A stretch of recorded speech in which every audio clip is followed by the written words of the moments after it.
I didn't call the police because something was stolen. I called them because someone had been inside my apartment and carefully put everything back exactly where it belonged. Nothing missing, nothing broken. Except one thing. Someone had moved my chair and positioned it so it faced my bedroom door, as if someone had been sitting there, waiting for me. And that was the moment I realized I might not have been living alone. 3 years ago, I moved to a small apartment building on the outskirts of Hamburg. It wasn't special. 4 floors, old concrete walls, long, quiet hallways that always smelled faintly of detergent and dust. I worked remotely as a graphic designer, which meant I spent most of my time at home. My routine was predictable. Wake up, coffee, work, short walk in the evening, back home before dark. I liked the silence. Most tenants were older people who kept to themselves.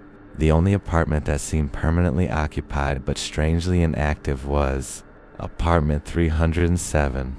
The door was always closed. No music, no voices. But sometimes, late at night, I thought I heard movement behind its walls. At first I assumed it was normal building noise. Old pipes, old floors, nothing unusual. At least that's what I told myself. One evening, I came home and noticed something small. My kitchen light was on. I was certain I had turned it off. I checked the windows. Locked. Front door. Locked. Nothing missing. I laughed at myself. Maybe I was tired. But the next morning, my coffee mug was on the opposite side of the counter. I lived alone. There was no reason for anything to move. Still, I ignored it because accepting another explanation felt irrational. Over the next week, small things kept happening. A cabinet slightly open, bathroom mirror tilted differently. Shoes no longer aligned the way I left them. Each change was tiny, individually meaningless, but together, impossible to ignore. What disturbed me most wasn't the movement itself. It was the timing. Everything changed only while I slept, almost like someone understood my routine and adjusted theirs around it. Looking back now, that was probably the last week I felt safe. One night around 2 a.m., I awoke to a soft scraping sound. Not loud. Slow. Careful. Like furniture being moved gently across a floor. I followed the sound to the hallway wall, the one shared with apartment 307. I pressed my ear against it. Silence. Then 3 slow knocks. From the other side. Not random, not accidental. 3 evenly spaced knocks. I froze. I didn't respond. After a long pause, 3 knocks came again. That was the first moment I felt real fear. Not panic, just certainty. Someone knew I was there. The disturbances became worse after that night. I started locking my bedroom door, sleeping lightly, listening constantly. One evening, while lying in bed, I heard breathing through the wall. Slow, human. So close it felt like someone was standing beside me. I stopped breathing myself because a terrifying thought crossed my mind. If I could hear them, they could hear me too. Minutes passed. Neither of us moved. Neither of us made a sound. Then, a faint scratching noise, as if something sharp dragged slowly along the wall, right where my head rested.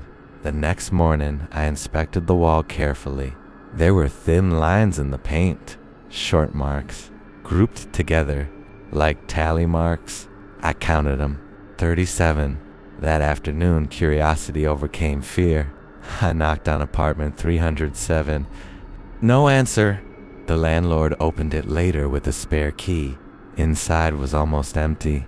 No furniture, no personal belongings, just dust and hundreds of pencil marks covering one wall. Dates, times, and short notes. Most said the same thing. He is awake. He moved again. Listening, my stomach dropped. The most recent entry was written the night before. I moved out 2 days later. I never returned. Weeks afterward, I realized something disturbing. The notes in apartment 307 didn't begin recently. They went back months, long before I moved into the building, meaning whoever had written them had been watching someone else before me. Sometimes I wonder if the previous tenant left for the same reason, and sometimes late at night, when my new apartment becomes completely quiet, I still wake up expecting to hear 3 slow knocks, waiting, patient, on the other side of the wall. If this story made you uncomfortable, that's normal, because nothing in it is impossible. Tonight, before you sleep, listen carefully to the sounds in your home. If you enjoy realistic horror stories that feel disturbingly real, subscribe now, because the next story might make you question something you've already experienced yourself. And if you've ever lived somewhere that felt wrong, tell your story in the comments. I read everyone.